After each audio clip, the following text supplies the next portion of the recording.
మన కళ్ళ ముందు అన్నీ శూన్యంగా మారిపోతుంటే అంతకంటే ముందే మన బ్రహ్మాండం మొత్తం ఒకే బిందువుగా మిగిలిపోతే మెల్లగా విస్తరిస్తున్న ఈ విశ్వం ఒక్కసారిగా కుంచుకుని అంతమైపోతుందా?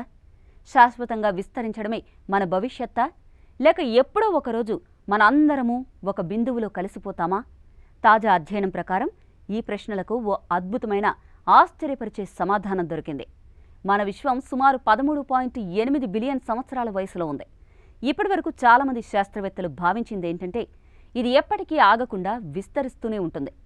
కానీ తాజాగా అమెరికాలోని కార్నెల్ యూనివర్సిటీ, చైనాలోని షాంఘై జియోటాంగ్ యూనివర్సిటీకి చెందిన శాస్త్రవేత్తలు చేసిన పరిశోధన మాత్రం ఇది పూర్తిగా తప్పేనని చెబుతోంది. వాళ్ళేం చెప్తున్నారంటే ఇంకా 7 బిలియన్ సంవత్సరాల వరకు విశ్వం విస్తరిస్తుంది.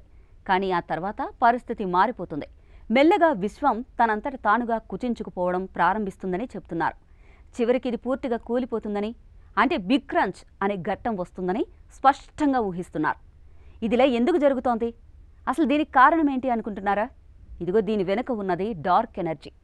ఇది మన కంటికి కనిపించదు, కానీ ఇది విశ్వాన్ని విస్తరింపజేసే మిస్టరీ ఫోర్స్ అన్నమాట. ఇన్నాళ్ళు ఇది స్థిరంగా పనిచేస్తుందని అనుకున్నాం, కానీ తాజా గణాంకాల ప్రకారం ఇది మారిపోతుందట. అటు డార్క్ ఎనర్జీ, ఇటు నెగటివ్ కాస్మోలాజికల్ కాన్స్టెంట్స్ అనే మరో గమ్మత్తైన కాన్సెప్ట్ కలిసి ఈ కథకి టర్నింగ్ పాయింట్ తెచ్చేశాయట. శాస్త్రవేత్తలు దీనిని ఒక రబ్బర్ బ్యాండ్తో పోల్చారు. అదెలాగంటే ఒక దశలో ఈ బ్యాండ్ లాగబడి విస్తరిస్తుంది, కానీ మరొక దశలో అది తిరిగి లాగుతూ ఉంటుంది. అంతే, అంతా క్షీణించడం మొదలవుతుంది. ఇంకో 7 బిలియన్ సంవత్సరాల్లో విశ్వం తన గరిష్ట పరిమాణానికి చేరుకుని ఆ తర్వాత తక్కువ వేగంతో కుదించుకోవడం మొదలెడుతుంది. కానీ చివరి దశలో ఇది మొత్తం వేగంగా కూలిపోతుంది. ఇది వినగానే కొందరికి భయం వేయొచ్చు, కానీ టెన్షన్ పడాల్సిన పనిలేదు. మన సూర్యుడు ఇంకో 5 బిలియన్ సంవత్సరాల్లోనే తన జీవితం ముగించేస్తాడు. అంతలోనే మన భూమి సూర్యుడి వేడికి కాలిపోతుంది. అంతకంటే ముందే మన గెలాక్సీ ఆండ్రోమెడా అనే మరో గెలాక్సీతో ఢీ కొడుతుంది. మనిషి జాతికి ఈ విశ్వం క్షీణించడాన్ని చూసే రోజులు ఇంకా చాలా దూరంలో ఉన్నాయి. అయితే ఇదంతా ఊహే కదా, ఖచ్చితంగా జరగదుగా అని మీరు అనుకోవచ్చు. అవును, ఇది ఇప్పటికైతే ఒక మోడల్ మాత్రమే.